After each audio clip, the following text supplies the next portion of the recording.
Let's see how we can install and use WSL2 on Windows 11. WSL is shipped by default with Windows 11. You just need to enable some features so that you can use it.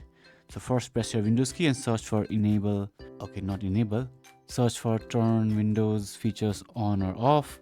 Click on this and you will see this dialog box that has a bunch of features here. Now scroll down till you see Virtual Machine Platform and Windows Hypervisor Platform. In my case, both of these are checked. If any one of these are unchecked, just check these options and click on OK. After doing this, you might have to restart your computer.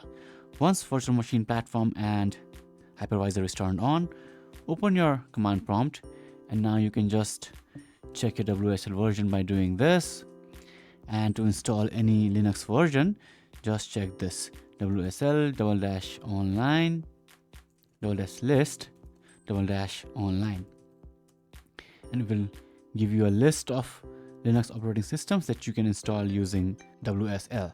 Now to install any of these Linux distribution, just enter this command WSL --install -d and then copy and paste any name from here. So if you want this, just select this, copy this, paste this here and hit enter. And as you can see, the downloading of Alma Linux has started, and after the download it will be installed. Okay, so I'll just close this because I already have Ubuntu installed. Now after installing Ubuntu, what you can do is press your Windows key, search for Ubuntu or any Linux operating system from here that you have installed, and just click on it and you'll be taken here. So this is the Ubuntu install inside WSL. Here you can install anything, run any Linux command, and you'll have your Linux ready to run in your Windows platform. If you have any questions, let me know in the comments below.